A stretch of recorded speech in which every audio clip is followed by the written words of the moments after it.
ప్రభునందు ప్రియ దేవుని బిడ్డలారా, ప్రపంచంలో 3 రకాలైన జ్ఞానులు ఉన్నారని బైబిలు మనకు తెలియపరుస్తుంది. 3 రకాల జ్ఞానులు ఎవరంటే, మొదటగా దైవ జ్ఞానులు, జ్ఞానులు దేవుని చేత దేవుడిచ్చిన జ్ఞానంతో నింపబడే జ్ఞానులు. రెండవ జ్ఞానులు ఎవరంటే సైన్స్, అంటే సృష్టిని ప్రకృతిని ఆధారం చేసుకుని తెలివి నేర్చుకుంటారు కదా, అలాంటి జ్ఞానులు. మూడవ జ్ఞానులు ఎవరంటే వీళ్ళు దయ్యాల చేత, దైవాత్మల చేత నింపబడినటువంటి, దురాత్మల చేత నింపబడిన జ్ఞానులు. చూడండి, యేసుక్రీస్తు ప్రభు దగ్గరికి వచ్చినటువంటి జ్ఞానులు ఎవరయ్యా అంటే దైవ జ్ఞానులు. అనగా దేవుని చేత నడిపించబడుచున్నటువంటి జ్ఞానులు.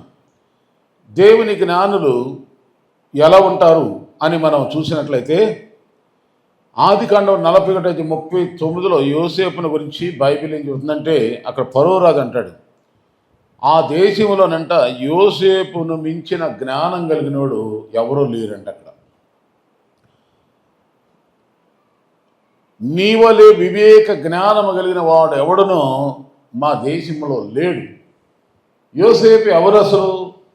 దిక్కుమొక్కు లేని వ్యక్తి, దాసునిగా అమ్మబడినటువంటి వ్యక్తి, చాలా హీన స్థితిలో ఉన్నటువంటి వ్యక్తిని మరి ఆ దేశానికి, ఐగుప్తు దేశానికి ప్రధానమంత్రిగా అవటానికి గల కారణం దేవుని జ్ఞానం.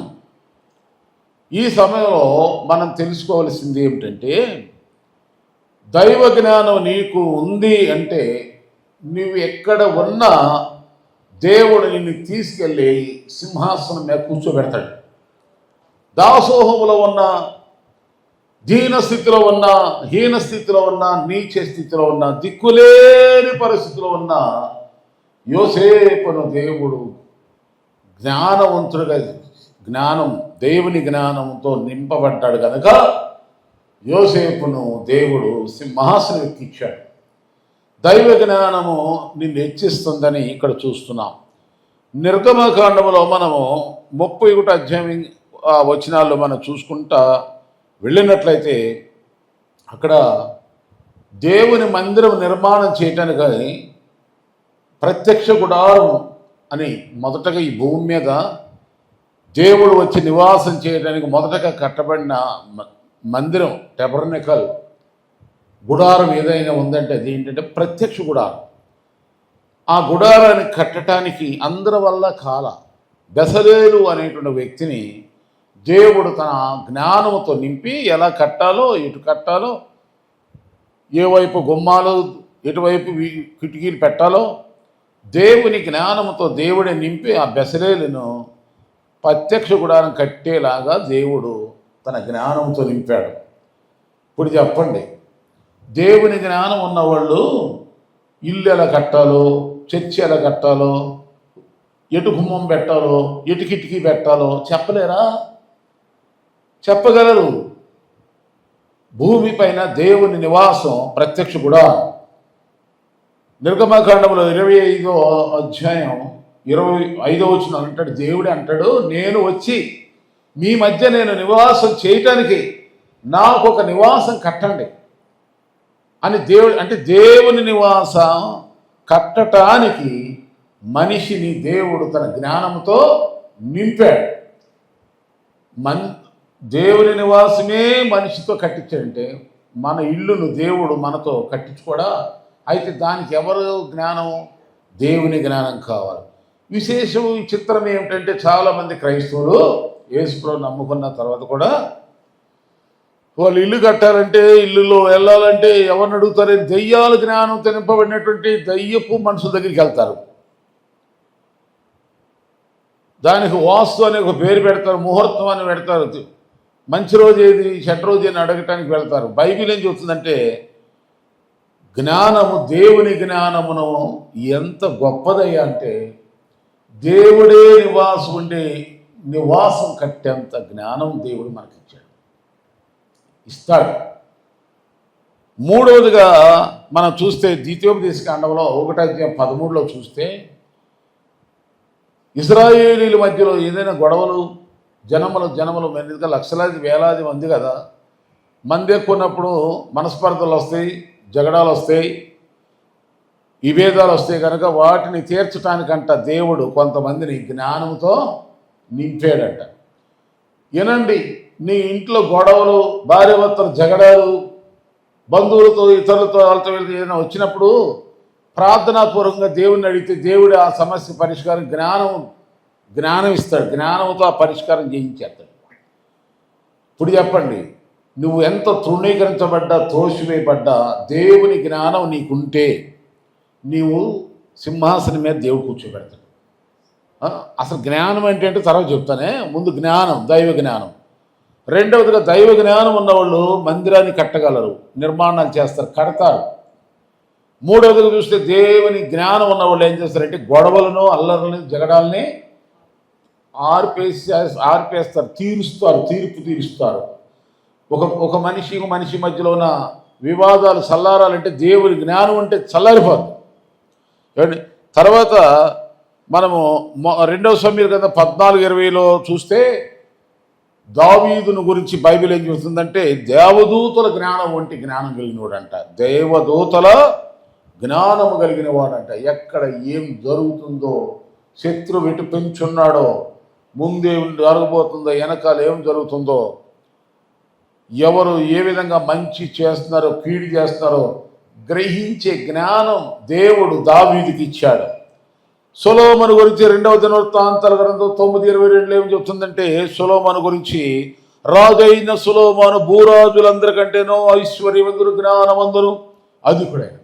చూడండి, సొలొమోను దేవుడు జ్ఞానము, అధిక జ్ఞానం, భూరాజులందరికంటే అధిక జ్ఞానం ఇచ్చి అధిక ఐశ్వర్యాలతో, అధిక సంపదలతో, కేవలం ప్రార్థన చేసి పొందుకున్నాడు. ప్రార్థన చేశాడు. సొలొమోనా, నీకేం కావాలి, ఏమి ఇవ్వాలనుకుంటావు, కోరుకో, అడుగు అంటే ప్రార్థన చేసి అడిగాడు. దేవుడిని అడిగాడు, అయ్యా వివేకం, జ్ఞానం. ఆ జ్ఞానం ఎంత పనిచేసిందంటే భూరాజులందరికంటే అధికుడు, భూలోకములో ఉన్న మనుషులందరికంటే నువ్వు గొప్పవాడిగా అవ్వాలని ప్రతి ఒక్కరికి కోరుకుంటుంది. కానీ వచ్చి దేవుని దగ్గర అడగరు, జ్ఞానం అడగరు. జ్ఞానముతో పాటు నేను మిగతావి కూడా నువ్వు అడగపోయినా నేను ఇస్తానంటున్నాడు దేవుడు. కానీ మన జ్ఞానాన్ని అడగరు. అది కూడా ఇళ్లలో కూర్చుని నీలుగుతా సోమరిపోతులుగా, నిద్రపోతులుగా, తిండిపోతులుగా, ఉపవాసం ఉండదు, ప్రార్థన ఉండదు, కన్నీరు ఉండదు, దేవుణ్ణి గోజాడటం ఉండదు. దేవుడు అది ఇవ్వాలి, ఇది ఇవ్వాలి అని కోరికలు, గొంతెమ్మ కోరికలు. అలా అడగలేదు సొలొమోను. దేవుని మందిరంలోకి వెళ్ళి అక్కడ బలులు అర్పించి అక్కడే నైట్ అక్కడ ఉండి దేవుని సన్నిధిలో గడిపినప్పుడు దేవుని దర్శించాడు. సొలొమోను నీకేం కావాలి? చూడండి, మనం చేసే ప్రార్థన, మనం అర్పించే బలులు మనల్ని మనం మెచ్చుకోవటం కాదు, దేవుడు మెచ్చాలి. దేవుడు మెచ్చాలి. దేవుడు మెచ్చితే ఏం చేస్తాడు? ఆయనే మనల్ని దర్శిస్తాడు. దర్శించి నీకేం కావాలో అడుగు అంటాడు దేవుడు. స్వబుద్ధి, స్వభక్తి, స్వనీతి పనికిరాదు. మన భక్తి, మన ప్రార్థన, మన ఉపవాసం, మన ధ్యానం. చాలామంది ఏమని మెచ్చుకుంటారు, అప్పుడు ఎరగదీసాం, పగలగొట్టాం, ప్రార్థన చేసాం, ఉపవాసాలు ఉన్నాం, నడిచాం, కూర్చున్నాం, తిన్నాం. ఆయన ముసలమ్మ కథలు.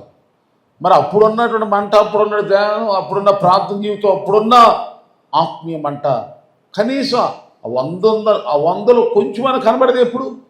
నిజంగా నీ భక్తిని దేవుడు మెచ్చాలి, నీ అర్పణలు దేవుడు అంగీకరించాలి.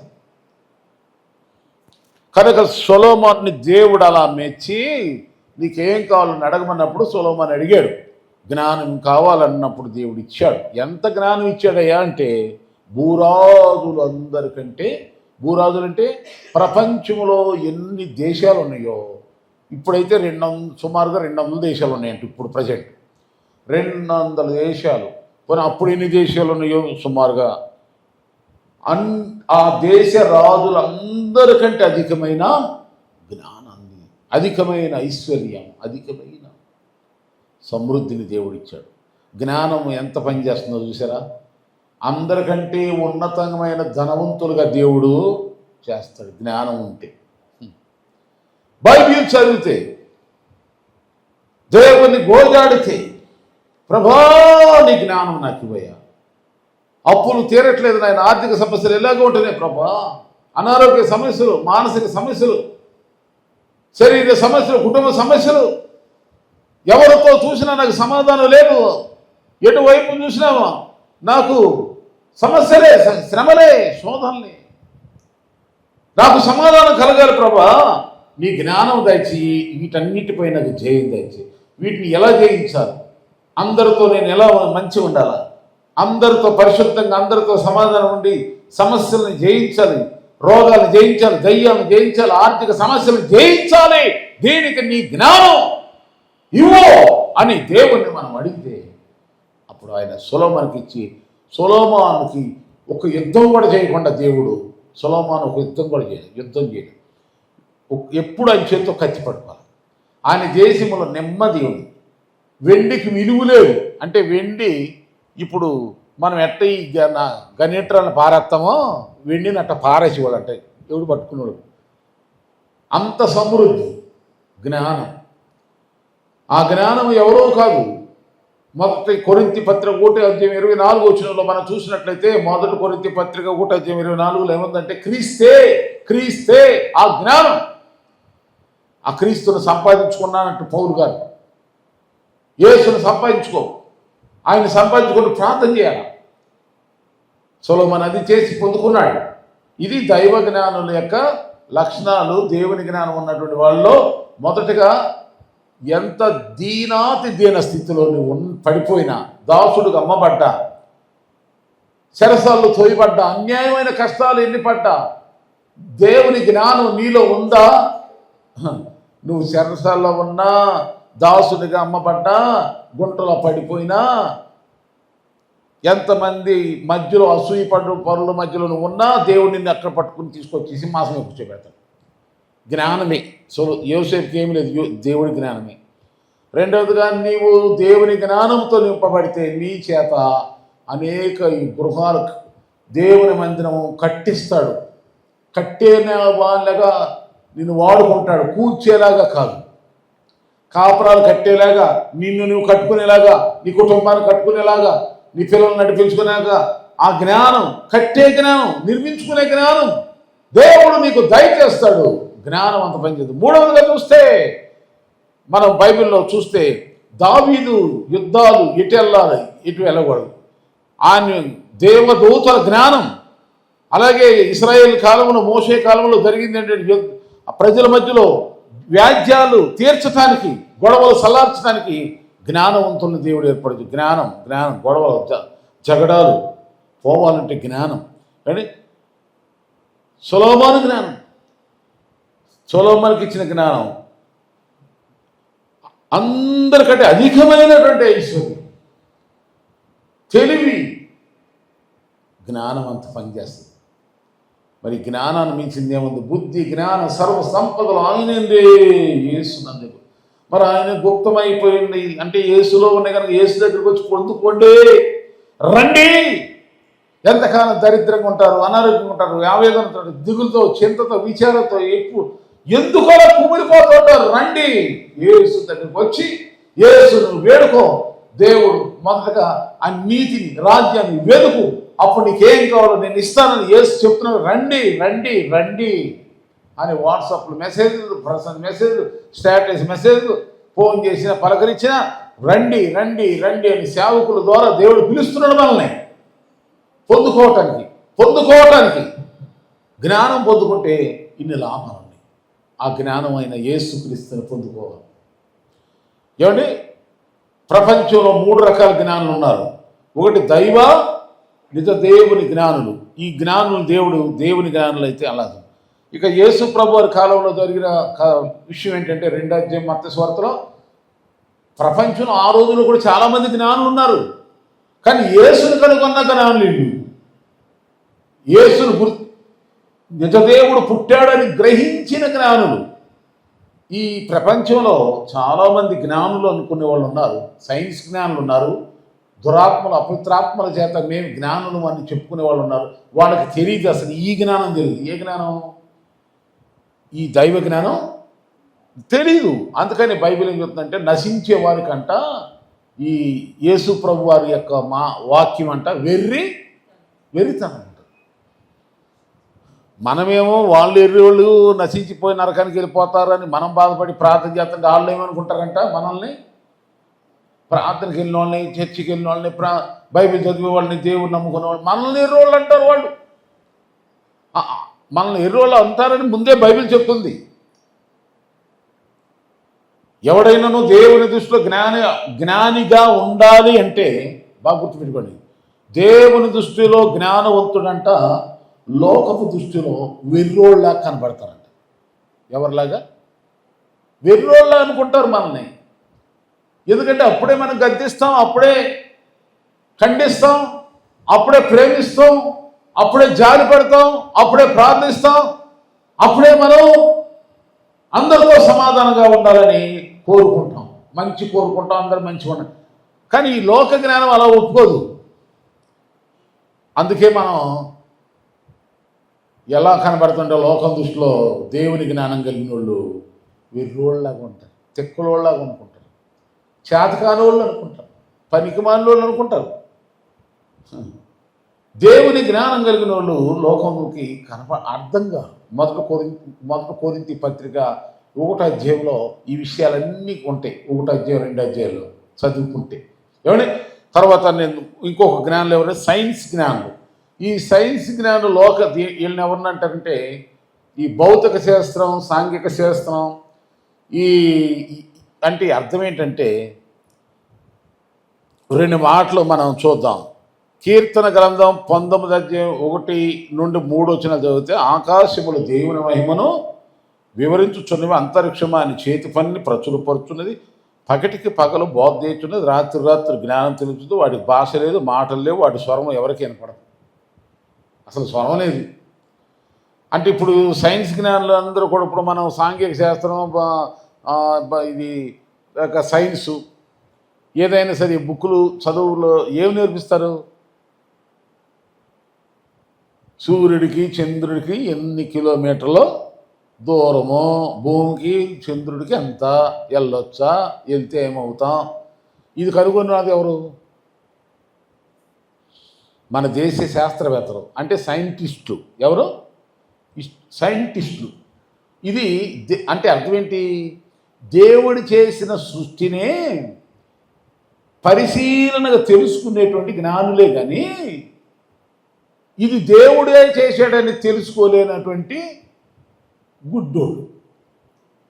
అంటే ఫలానా చంద్రుల్లో ఇలాంటి మహిమ ఉంది, సూర్యుల్లో ఈ మహిమ ఉంది, నక్షత్రాలు ఇన్ని ఉన్నాయి, ఆకాశాలు ఇన్ని ఉన్నాయి, ఇంకా గ్రహాలు ఉన్నాయి, మనకి ఆకాశంలో ఇన్ని ఉన్నాయి, సముద్రంలో ఇగో ఇన్ని జీవకోట ఉంది, ఇన్ని చెప్తారు.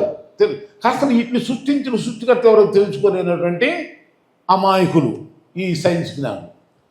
ఈ 3వ జ్ఞానులు ఎవరయ్యా అంటే ఇక దయ్యాలు, దురాత్మల చేత ఆడుతూ ఉంటారు, తాసుపాము ఆడినట్టు ఆడుతూ ఉంటారు.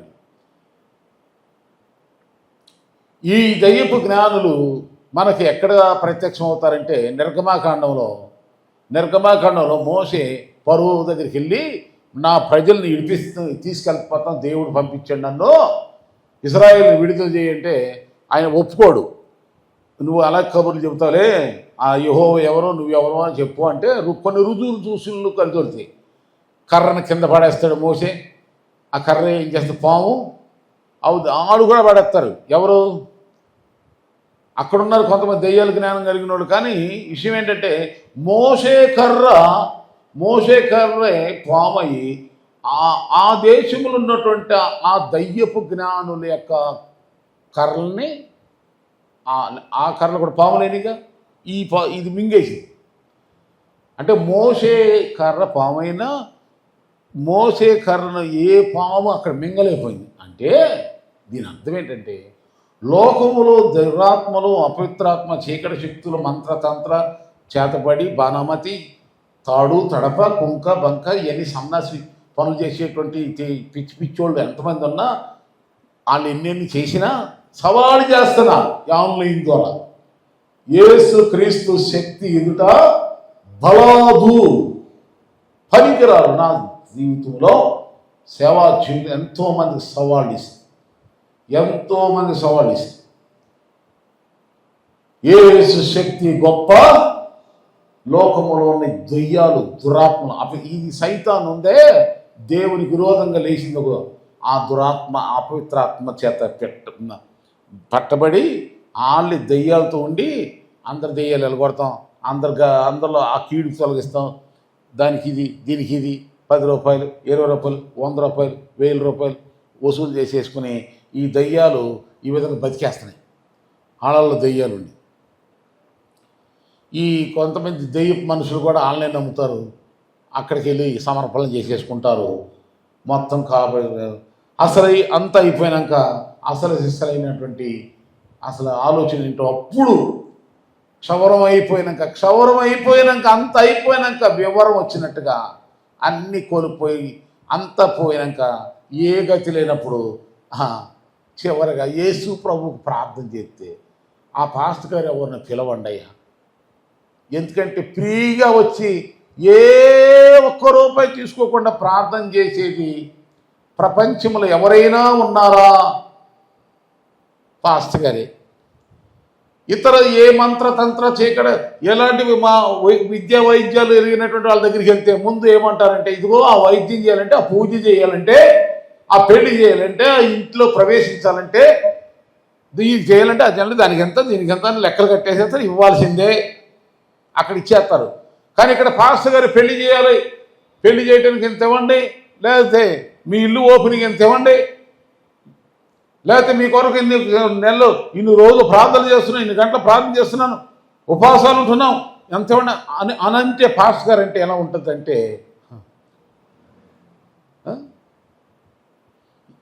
ఇమ్మడదు మాట. మరి అదేంటో దైత్రం సైతం దూరుద్ది మనుషులు. అవతాల డాక్టర్లు ఎంత అడిగినా ఇస్తారు. దయ్యాల జ్ఞానంతో నింపబడ్డటువంటి మంత్రతంత్ర చీకటి శక్తితో వాళ్ళు ఎంత అడిగినా ఇచ్చేస్తారు. ఇక షాపులు అంటారా, అక్కడికి ఇక బిజినెస్ దగ్గరికి కమర్షి అది తప్పకుండా కొనుక్కోవాల్సింది. వాళ్ళు ఎంత అంటే అది మనం తప్పకుండా డబ్బులు లేకుండా ఎవరెవరు పదార్థాలు కొనుక్కోవాలి, వస్త్రాలు కొనుక్కోవాలి. ఊర్లో వెళ్ళాలంటే ట్రైన్ ఎక్కాలన్నా బస్సు ఎక్కాలన్నా డబ్బులు చెల్లించాల్సిందే.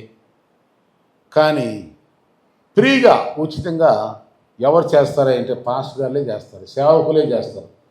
ఆశించం.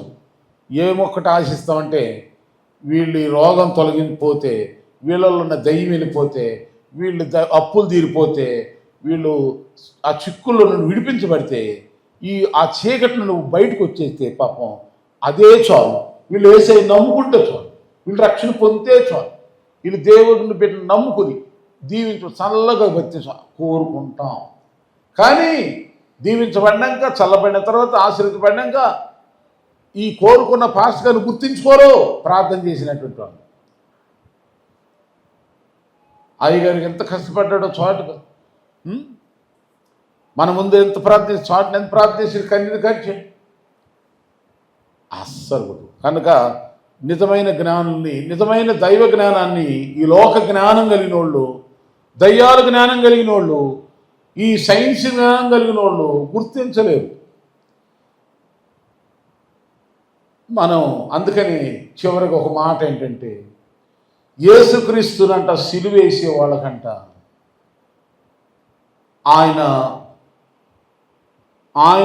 యేసు ప్రభువులో ఉన్న జ్ఞానం అంట తెలుసుకోలేకపోయారంట. జ్ఞానులకు అర్థం కాలేదంట. ఈ లోక జ్ఞానులకు అది అర్థం కాలేకపోక తెలియక. అందుకని యేసు ప్రభువు కూడా ఏమనంటే, సిలువ వేయబడుచున్నప్పుడు ఆయన చనిపోతూ 7 మాటల్లో ఒక మాట, తండ్రి వీరేమి చేయుచున్నారో తెలియట్లేదయ్యా.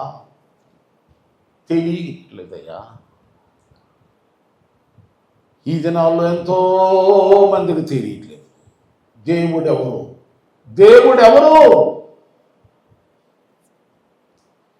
బైబిల్ చెప్తుంది, దేవుడు ఆత్మ ఉన్నాడు, ఆయన ఆరాధించేవారు ఆత్మతోనూ సత్యముతో ఆరాధించు. దేవుడు ప్రేమస్వరూపి, అదృశ్య దేవుడు అని బైబిల్ చెప్తుంటే దేవుడు కానీ కనబడిందల్లా కోరుకున్నదల్లా మహాదేవుడు అంట, గణదేవుడు అంట, గొప్ప దేవుడు అంట, ఇష్టం ఎవడిస్తవాడిది. ఎవరు తోచిన ఆలోచనలు బట్టి వాళ్ళు కనబడిందల్లా మొక్కటం, కనబడిందల్లా దేవుడు అంటాం. తెలియక నిజ దేవుడు ఎవరో తెలుసుకోవాలని యేసయ్య ఈ లోకానికి వచ్చి మన కోసం ఆయన తన శరీరమును శ్రమపరుచుకుని రక్తం చింది ప్రాణం అర్పించి మనందరికీ తెలివి, వివేకం, గ్రహింపు ఆ యేసుక్రీస్తు వారు ఇవ్వాలని మన కొరకు చనిపోయి తిరిగి లేచాడు. ఆయన తిరిగి లేచి ఆరోహణుడై తన పరిశుద్ధాత్మ దేవుడు మన కొరకు ఇచ్చి ఆత్మ సంచారం మన మధ్యలో ఉన్నాడు. పరిశుద్ధాత్మ దేవుడు తన సేవకులతో మాట్లాడుతున్నాడు. ఈ సందేశం ద్వారా దేవుడు నీతో మాట్లాడుతున్నాడు. కనుక నీవు జ్ఞానం పొందు. ఏ జ్ఞానం నీలో ఉంది? దైవ జ్ఞానమేనా? దేవుని జ్ఞానం నీలో ఉంటే యోసేపులాగా నువ్వు ఏ స్థితిలో ఉన్నా, ఎంత దిక్కులేని స్థితిలో ఉన్నా దేవుడు నిన్నో సింహాసనం కూర్చోబెడతాడు.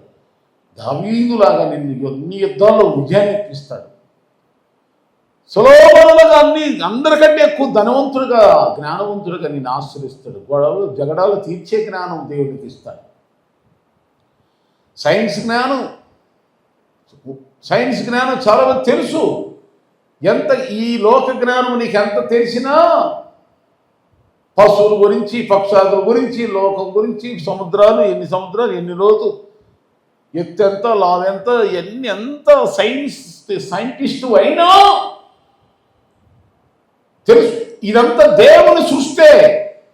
దీనికి సృష్టికర్త యేసయ్య అని నువ్వు తెలుసుకుంటే నీవు అసలైన జ్ఞానవంతుడు అయిపోతావు. తెలుసుకోవటం మంచిదే, తెలుసుకోమంటున్నాడు ప్రభు కూడా. ఆకాశాలను చూడండి, భూమిని అడగ, చంద్రమండలం, సోమరి చీమల దగ్గరికి వెళ్ళి నేర్చుకో అంటాడు ప్రభు. ఆయన చేసిన సృష్టి దగ్గర కూడా వెళ్ళి కొన్ని నేర్చుకోమంటున్నాడు. అలా నేర్చుకుని మనకు తెలియజేసి బుక్కులు రాసేటువంటి వాళ్ళే సైన్స్ జ్ఞానం, సైంటిస్ట్. కొన్ని యంత్రాలు, కొన్ని వాహనాలు కనిపెట్టేసి ప్రజా జీవనానికి ఏమేమి కావాలో అవన్నీ తయారు చేసేవాళ్ళు కూడా వీళ్ళే. కానీ దీని అంతటి కారకుడు దేవుడు ఉన్నాడు, ఆయనే యేసు అని ఆ గ్రహింపు ఒకటి కలిగితే చాలా. ఇక మూడవది చెత్త బ్యాచ్. ఇది ఎవరని? దయ్యాల చేత, దురాత్మల చేత ఉండేటువంటి దయ్యపు జ్ఞానం, దయ్యపు మనుషులు, దయ్యాల ఆలల్లో ఉండి వాళ్ళు నడిపిస్తే ఏం చేయమంటే అది చేస్తూ ఉంటారు. నిజ దేవుడికి ఇష్టం లేని పనులు చేస్తాం. నిజమైన దైవ జ్ఞానం వీళ్ళకి అర్థం కాదు. కనుక వాళ్ళని దేవుడు రక్షించాలని మనందరూ ప్రార్థన పెడదాం.